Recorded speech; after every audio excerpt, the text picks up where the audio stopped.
Hey guys, welcome back to my channel. It is time for another Spooktober video yet again, and today we will be talking about the mysterious and tragic fall of the Manila Film Center, aka one of the most haunted places in the Philippines.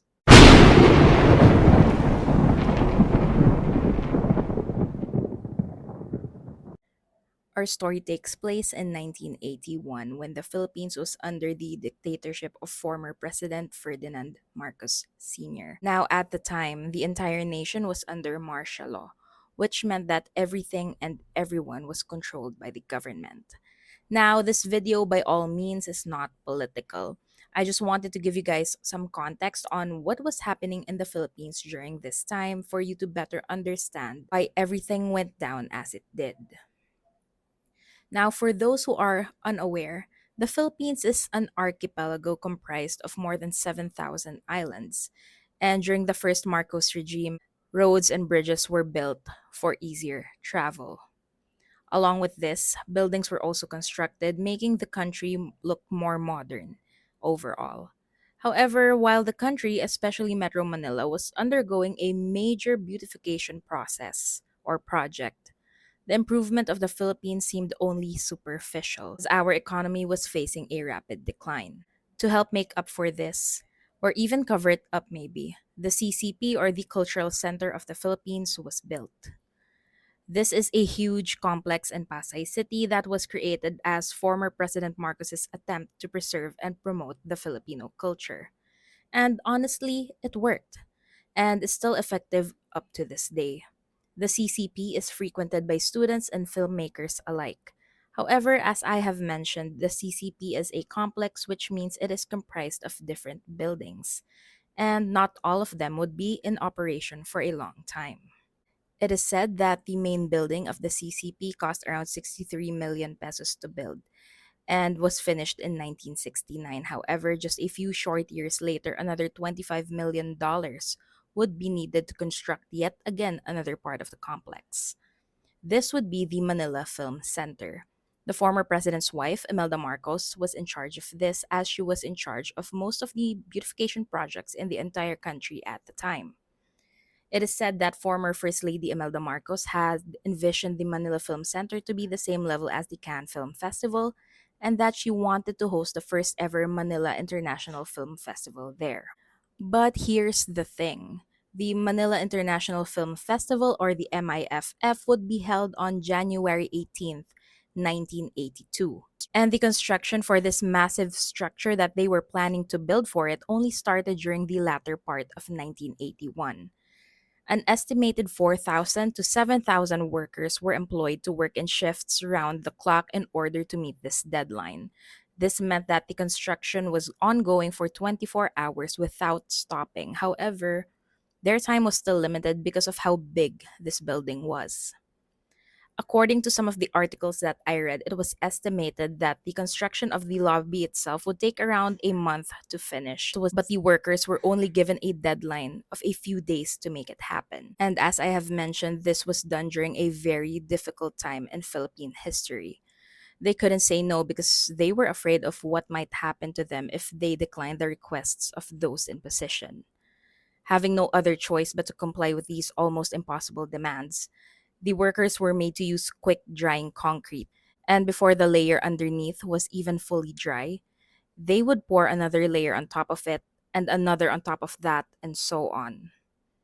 This whole construction project was overseen and headed by a woman named Betty Benitas, who was the wife of a minister and was assigned by the Marquesas themselves.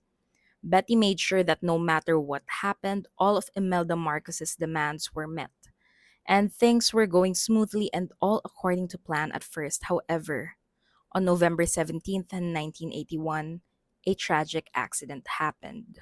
At around 3 a.m., a loud bang woke up almost the entire city of Pasay, and it came from the construction site of the Manila Film Center. It wasn't long after when people started to fill up the vicinity of the place in hopes of finding out what happened, but it would take hours before anyone could even enter the place. There was a complete media blackout, and even rescuers were only allowed to enter the construction site 9 hours after. Now, there are various reports of what actually happened. Some say it was faulty scaffolding, while some say that the foundation of the building caved in due to the cement not being completely dry. But one thing's for sure, there were a lot of deaths. According to the initial reports and press release, which were, of course, all controlled by the government, only 3 people died during the accident. But in reality, a lot more workers have not been accounted for up until this day. A total of 168 employees were said to have been killed. But where are their bodies? At the Manila Film Center, still. There is a widespread and widely believed rumor that when Imelda Marcos was told of what had happened, she then ordered Betty Benitas to have the remaining workers mix up some more concrete and pour it over the ones who fell into the quick drying cement pit.